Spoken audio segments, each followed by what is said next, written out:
Bonjour à tous et bienvenue sur la chaîne de Nantol comme la noob, on est au numéro 64.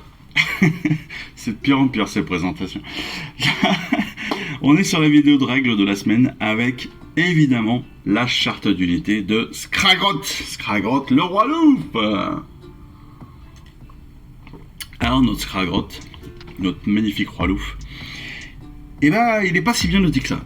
Il faut le dire, parce qu'il a 5 mouvements, il a une sauvegarde de 5+, pas top. Bon, il a 6 de bravoure, ça, tranquillou, mais il a que 6 blessures possibles, il a que 6 points de blessure. Et Skragrott, qui est quand même le souverain autoproclamé de tous les grottes souterrains et le héros de la Grande Moiteur, sa sinistre présence sur le champ de bataille garantit que les villes du fil obscur se battront avec plus de rancœur et de ruse que jamais. Et là, je trouve qu'il a peu de points de blessure quand même de dispo par rapport au fait qu'il se soit autoproclamé le roi loup, qu'il se soit un énorme chaman et qu'il soit bien énervé. Mais bon, il a quand même une attaque de mêlée avec sa brochette de lune. Ses squigs n'attaquent pas, c'est bien dommage. Mais donc il a la brochette de lune qui lui amène 3 attaques, 3+3+ pour toucher blessé, -1 de perfo et des 3 dégâts. C'est plutôt pas mal. C'est plutôt pas mal honnêtement pour un chaman, c'est plutôt pas dégueulasse. Il est maître de guerre, c'est-à-dire que si on l'inclut dans une armée d'îles du fil obscur, il est considéré comme un général, même si elle n'est pas la figurine choisie pour être le général de l'armée. Ça veut dire quoi? Ça veut dire que il va pouvoir donner des ordres. Ça veut dire que c'est quand même une figurine qui va attirer clairement votre adversaire. Il est aussi sorcier. Et ce qui est très bien, c'est que c'est une unité qui peut tenter de lancer 2 sorts à la phase de héros et tenter donc de dissiper 2 sorts à la phase de héros adverse. Et ça aussi, c'est plutôt bien. Alors ça marche en V3, en V4, je ne me rappelle plus. Mais ce qui est plutôt bien, c'est que donc si cette unité, elle fait partie, donc si Skragrott il fait partie d'une armée de villes du fil obscur, il connaît tous les sorts du domaine de l'Unclan, en plus des autres sorts qu'elle peut connaître. Donc ça c'est bien parce que ça lui donne un éventail sympa. Il a plusieurs habilités, évidemment, plusieurs aptitudes. Ces aptitudes, il en a 5. La première, c'est baguette babillarde. Cette baguette surmontée du crâne du grand prophète Calotte, qui bredouille et claque des dents, canalise les voix des devins prisonniers de Skragrott. Alors une fois par tour, en fait, il va pouvoir donner un ordre sans dépenser de points de commandement. Plutôt très cool. Parce que déjà qu'il peut être considéré comme général sans être le général. Là, hop, avec cette baguette de babillarde, une fois par tour. Donc c'est plutôt bien, hein. Je rappelle que dans chaque round, il y a 2 tours. Le tour de l'attaque, le tour de la défense, et après il y a les phases d'attaque dans chaque tour. Les différentes phases dans chaque tour. Mais donc, une fois par tour, il peut dépenser un point de commandement, il peut donner un ordre sans dépenser de points. Magnifique. Deuxième aptitude, c'est la brochette de lune. Ce sceptre conduit l'éclat de la mauvaise lune, où que le roi Louf se rende. Donc, si on l'inclut dans une armée de villes de fil obscur, évidemment, et bien toutes les unités de Gloomspites qui sont affectées par la lueur de la mauvaise lune, elles le sont tant qu'elles sont entièrement à 12 pouces de Skragrott. Alors ça marche que pour la V3, évidemment. Pour la V4, on sait que les règles de la mauvaise lune changent un petit peu. Mais voilà, ça amène une bonne portée sur la mauvaise lune, c'est-à-dire que même si là on n'est pas couvert par la mauvaise lune, si on est à proximité de Skragrott, eh bien on va pouvoir bénéficier quand même de la mauvaise lune. Donc ça c'est plutôt cool pour les Gloomspites. Quand on joue en V3, ça peut être hyper utile quand la mauvaise lune n'est pas de notre côté. Ensuite, la couronne du roi Louf. Des racines fongiques poussent de la couronne dans le crâne du porteur, ce qui lui confère des pouvoirs magiques accrus et une robustesse surnaturelle. Elle a une protection de 4+, donc une ward à 4+, et de plus, on ajoute 1 au jet de lancement et dissipation de cette unité. Autrement dit, quand elle lance un sort, eh bien, elle va avoir 1 point de plus que son lancer pour réussir ou pour dissiper un sort. Plutôt cool. Quatrième aptitude, c'est la supplication du roi Louf. Les devins et prophètes prisonniers de l'asile de Skragrott prédisent parfois le mouvement erratique de la mauvaise lune, au-dessus des royaumes mortels. Skragrott utilise cette information pour convaincre ses partisans que la mauvaise lune l'écoute, et quand il l'a prie, de s'arrêter ou d'aller dans un lieu spécifique. Donc, on le sait dans la V3, enfin, on le sait. Si vous suivez un petit peu les Gloomspite, dans la V3, en fait, la lune, elle est disposée à un endroit, et puis après, elle se déplace en diagonale sur le champ de bataille. Et là, en fait, la particularité, c'est qu'une fois par bataille, avant de jeter un dé pour déterminer si la mauvaise lune va se déplacer ou pas, eh bien, Skragrott, il va pouvoir déclarer, en fait, sa prédiction. Et, en fait, on ne jettera pas le dé. Et à la place, on va pouvoir choisir si la mauvaise lune se déplace ou pas jusqu'à sa prochaine position. Et ça, c'est plutôt intéressant parce que ça peut permettre de préserver la mauvaise lune à un endroit particulier ou de la faire se déplacer à un endroit particulier ou de la faire avancer d'une phase, entre guillemets, pour aider les unités, ses unités amies. Donc ça peut être plutôt cool. Mais encore une fois, ça dépend si vous avez déjà le décor de la mauvaise lune et si vous vous en servez en V3. Voilà. Parce qu'encore une fois, en V4, ces règles changent un petit peu. Ensuite, le croc de la mauvaise lune. C'est la dernière aptitude. Comme le prétend Skragrott, il n'a qu'à hurler une invocation en levant les bras au ciel pour que la mauvaise lune vomisse une pluie de pierres de louf effroyablement précise sur l'ennemi. Donc le croc de la mauvaise lune, c'est un sort. Donc ça, c'est important. Il a une valeur de lancement de 3. Donc autant dire que il marche quasiment à chaque fois. D'autant plus qu'on rappelle qu'avec la couronne du roi Louf, il a un +1 au jet de lancement et de dissipation. Donc, je rappelle qu'on lance 2 dés. Je rappelle que le score minimum sur un lancement de dés est 2. Quand vous rajoutez 1 à 2, ça fait très facilement 3. Je dis ça, je dis rien. Ce sort, il a une portée de 24 pouces. Et s'il est lancé avec succès, donc s'il n'est pas dissipé, eh bien, on choisit une unité ennemie qui est donc dans ces 24 pouces, qui est visible par Skragrott, et on jette alors autant de dés que le résultat du jet de lancement. Donc si on fait 3, c'est pas terrible. Si on fait 12 plus 1, c'est plutôt cool parce qu'on va lancer 12 dés. Je crois pas qu'on va rajouter le +1 de la couronne du roi Louf. Mais bon. Donc si on fait 12, c'est plutôt cool, on va balancer 12 dés. Et pour chaque 3+, l'unité justement choisie va subir une blessure mortelle. Donc, si vous avez 2 dés et que vous lancez 2-3+, bah vous faites 2 blessures mortelles, mais vous pouvez quand même aller jusqu'à 12. Pas dégueulasse comme attaque, hein, sur un sort qui est automatiquement réussi, hein, avec Skragrott. Donc c'est plutôt cool. C'est plutôt cool. Si on revient très rapidement, la brochette de lune confère l'effet de la lueur de la mauvaise lune aux unités à proximité de Skragrott. Autrement dit, si on est entièrement dans les 12 pouces autour de Skragrott, on bénéficie de la mauvaise lune. Si on n'est pas entièrement dedans, on n'en bénéficie pas. Voilà. Le croc de la mauvaise lune, donc c'est le sort de lancement avec le score, le lancement de 3. On prend le jet de lancement non modifié. C'est écrit. Donc là, évidemment, il a fait 4, donc on va lancer 4 dés pour tous les 3+, blessure mortelle, boum. Là, sur l'exemple, ça fait un tué, parce qu'ils ont 2 blessures possibles.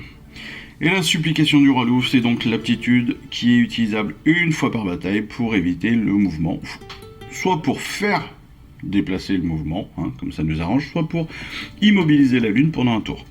Donc ça, il n'y a vraiment que les Gloomspites qui vont avoir besoin de cette information, parce qu'encore une fois, c'est une problématique de décor de faction avec la mauvaise lune qui se déplace, et donc les pouvoirs de la mauvaise lune qui peuvent se faire attribuer ou pas aux unités. Donc c'est un super pouvoir, mais faut-il encore avoir une armée de Gloomspites. Ensuite, eh bien, on passe au plan de bataille. C'est notre plan de bataille numéro 4 pour la campagne Flammes et Fureurs. Et aujourd'hui, c'est Lune de Fiel. Oh, c'est romantique. Dans sa planque du Montferrail, le roi Louf écoutait les récits des contrées lointaines. Une histoire en particulier attira son attention. Des hommes avaient fondé une nouvelle ville, en plein cœur de Gur. Ennuyeux, pensa d'abord Skragrott, mais l'anecdote se poursuivit. Non seulement ils avaient bâti une cité, mais ils avaient aussi envoyé des troupes pour trouver des provisions et des alliés. Les Auruks locaux s'en étaient offusqués et avaient décidé de leur donner une bonne raclée. Plusieurs batailles plus tard, les deux camps étaient toujours à couteau tiré et aucun ne parvenait à achever l'autre. Dans ce que le roi Louf supposait être une lâche tentative de fuir la puissance de ses comparses de la destruction, les Kibri étaient alors partis en Ulgu, puis en Chamon, le propre royaume de Skragrott. Le roi Louf était furieux. Comment une armée pouvait débarquer sur ces terres sans se présenter pour recevoir une trempe plus que méritée ? Bien décidé à résoudre le problème, il réassembla quelques-unes de ses troupes préférées et se dirigea vers le dernier endroit où les deux hostes avaient été vus. Akshi, le royaume du feu. Au cours de son périple, d'autres individus en mal de baston rallièrent sa bannière, et malgré quelques escarmouches, la horde barbare arriva au territoire tenu par les bâtisseurs de villes. Lorsqu'elles atteignaient Akshi, l'hoste était si importante que Skragrott avait perdu le compte du nombre de troupes qu'il avait accumulées, et d'autres continuaient à le rejoindre dans l'espoir d'une bonne bagarre. Au début, les généraux de l'armée de l'ordre mirent l'augmentation de l'activité Auruk sur le compte de la malchance, mais il devint vite évident qu'il y avait une sérieuse recrudescence d'opérations hostiles dans la zone entourant leur région. Les éclaireurs revenaient au camp de l'ordre jour après jour, rapportant que de nouvelles menaces avaient été aperçues et que de vieux ennemis manœuvraient. En prévision, les officiers sigmarites mobilisèrent leurs troupes. Finalement, une observation cruciale fut faite. Les forces adverses avaient formé une armée immense et se dirigeaient vers le territoire de l'ordre. Voyant leur chance, les chefs des forces de Sigmar envoyèrent leurs meilleures troupes afin de détruire la horde verte à tout prix. Oh, les pauvres petits Auruks et les pauvres petits Gloomspites, ils vont se faire taper dessus. Alors, l'opposition, cette fois-ci, elle va avoir comme liste d'armées, et bien évidemment, d'un côté, Skragrott, notre roi Louf, avec 2 autres options de héros et 5 options de troupes. Et puis pour l'ordre, c'est évidemment 3 options de héros et 5 options de troupes qui vont venir renforcer tout cela. Donc on l'a vu, le choix des armées va se faire très facilement dans la liste. Dans la liste des armées que l'on vient d'édicter, avec 3 héros et 5 options de troupes. Donc chacun va pouvoir choisir dans ces différentes, dans les factions et dans les différentes unités que nous avons en liste. Le champ de bataille, comme on le voit, il est énorme, parce qu'on va prendre les 4 tapis de bataille que nous avons, on va les disposer en grands rectangles, vous voyez, 2 en longueur et 2 en largeur, comme cela, avec sur chaque petit côté un territoire de déploiement, la destruction d'un côté, l'ordre de l'autre, 4 objectifs qui vont être disposés au centre de chacun des tapis. Et puis derrière, on va évidemment y placer des décors. Sur ces décors, on va pouvoir en placer 6 qu'on va choisir, bien évidemment, et comme à chaque fois, on va les mettre à plus de 3 pouces, soit des objectifs, soit des autres décors, pour faciliter, pour permettre les déplacements. Les déploiements, comme toujours, on les fait au dé, comme le premier tour qui se fait sur un jet de priorité pour déterminer qui commence la partie ou qui laisse la main. On est toujours sur 5 rounds, 2 phases, 2 tours à chaque round, et puis 6 phases dans chaque tour. Les points de victoire sont toujours aussi importants. Un point de victoire si vous contrôlez un objectif, un autre point de victoire si vous contrôlez 2 objectifs, et un 3e point potentiel si vous contrôlez plus d'objectifs que votre adversaire. Enfin, la règle spéciale de la semaine, c'est voile funeste. Alors, voile funeste, qu'est-ce que c'est ? La mauvaise lune jette un voile sur le champ de bataille, laissant les troupes trébucher dans la pénombre. Donc, lorsqu'une unité fait un jet de charge pour une unité, ça ne veut rien dire. Lorsqu'une unité fait un jet de charge, s'il obtient un double, eh bien cette unité subit immédiatement des 3 blessures mortelles. Donc, si vous faites une charge et que vous faites un double, des 3 blessures mortelles pour l'unité en question. Bien. Bobo. Pour la mobilisation générale, je ne reviens pas donc sur les 2 tableaux des unités détruites. On rappelle, chaque unité qui est détruite, on revient pas dessus, mais je vous le rappelle, chaque unité qui est détruite ou chaque héros qui est détruit pendant la bataille va permettre d'acquérir des points de commandement supplémentaires pour la prochaine partie. Tout simplement pour notre prochain plan de bataille. Alors, on rappelle que Eve et Yann jouent, c'est parti pour le studio Warhammer. Alors, leur choix d'armée, on va aller très très simplement. Pour Eve, eh bien, elle va choisir le Seigneur Impératant avec son Griffdog, la Chevaleresque Arcanum, pour répondre aussi à Skragrott, histoire d'avoir un bon petit sorcier. Et puis le Chevalier Judicateur aussi, qui va être... Non, Seigneur Killer, pardon. Seigneur Killer, qui est une unité plus mobile, avec des meilleures capacités de mêlée, mais aussi une attaque de tir. Voilà le choix qu'elle a fait, Eve. Plutôt que de prendre le Chevalier Judicateur, elle passe sur le Seigneur Killer. Et en troupe, elle va prendre donc l'Esprit de Durtu, qui va compter pour 2, si je ne me trompe pas, au cas où donc son adversaire sortirait de nouveau son Gargangrande ou Gousier.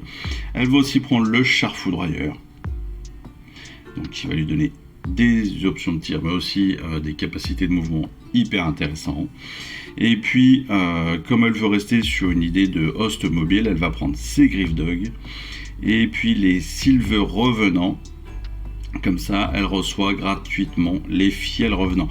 Donc une armée quand même assez tournée, des héros très Stormcast et une armée très Sylvanette quand même. L'idée étant quand même d'acquérir pas mal un maximum de troupes mobiles surtout. Mais donc on l'a vu, Esprit de Durtu, Char Foudroyeur, Silver Revenant, Fiel Revenant et les Griffdog. Donc 5 unités alors que elle a l'Esprit de Durtu, qu'elle aurait dû perdre une unité, mais en prenant les Silver Revenants, ça lui permet de gagner les Fiels Revenants, donc de gagner une unité gratos.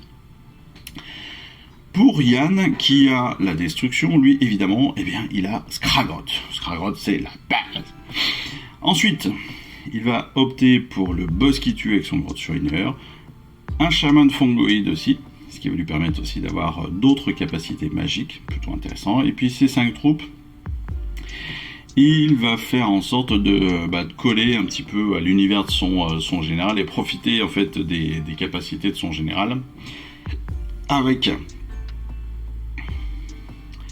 les troupeaux de Squid, les Bone Grots, qui sont quand même 2 unités sympas à jouer, des archers, qui va lui permettre d'avoir du tir un petit peu de loin, mais surtout d'avoir une espèce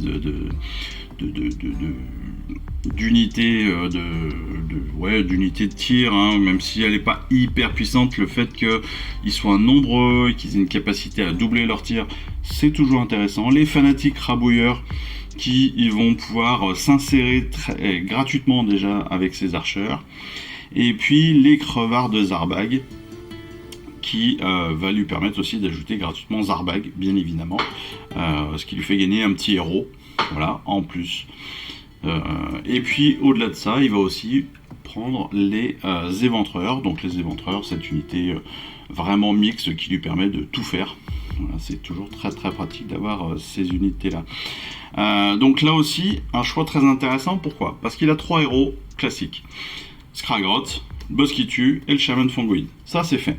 Et puis en unité, eh bien les éventreurs, une unité qui va passer partout. Les archers, qui lui permettent de récupérer les fanatiques. Les squigs, les Bone Grots, les crevards. Ça lui fait déjà 6 unités, plus l'ajout, évidemment, vu que ce sont les crevards de Zarbag, l'ajout gratuit de Zarbag, ce qui lui permet d'avoir un 4e héros, ce qui lui fait 6 unités pour le prix de 5, et 4 héros sur le principe pour le prix de 3. Plutôt bien joué. Là aussi, pas mal de population, mine de rien. Parce que si on compare avec Eve, un esprit de Durtu, un char foudroyeur, les Griff Dog, Sylve Revenant, Fiel Revenant, ça fait une petite vingtaine de figurines avec les héros. Là, on est plutôt à 50 figurines côté Yann. Donc un petit avantage de population. Petit avantage aussi potentiellement pour gagner le contrôle, hein, pour gagner le contrôle des objectifs. Donc intéressant parce que il va bénéficier de pas mal d'avantages. Je dirais des avantages logistiques, mais c'est des avantages populeux de population, hein, de nombre par rapport au gain d'objectifs potentiels et par rapport à la résistance aussi, bien évidemment. Voilà. Donc des choix encore une fois bien opposés, mais des choix intéressants parce que bien différents. Donc pour nous, eh bien encore une fois des possibilités de réflexion bien intéressantes. Voilà. Bah écoutez, vidéo assez précise, je pense, sur ces différents éléments, que ce soit le plan de bataille ou notre charte d'unité de Skragrott, notre roi Louf. J'espère que cette semaine de découverte de notre fascicule numéro 64 vous aura plu. En tout cas, moi ça m'a plu. Je vous remercie toujours de me suivre dans cette aventure. Je vous souhaite à tous une excellente fin de semaine. Je vous embrasse et puis surtout je vous dis à très vite pour les prochaines vidéos. Allez, ciao, bye bye. Je vous remercie d'avoir suivi cette vidéo. Si ça vous a plu, eh bien abonnez-vous, lâchez un petit like et un commentaire et suivez-moi sur Instagram où je poste régulièrement des photos de mes dernières réalisations et dernières peintures. Et puis comme il est maintenant de tradition sur la chaîne, je vous souhaite une excellente fin de journée et surtout, lisez bien, collectionnez bien, assemblez bien, peignez bien et jouez bien. Allez, je vous embrasse et puis je vous dis à très vite. Allez, ciao, bye bye.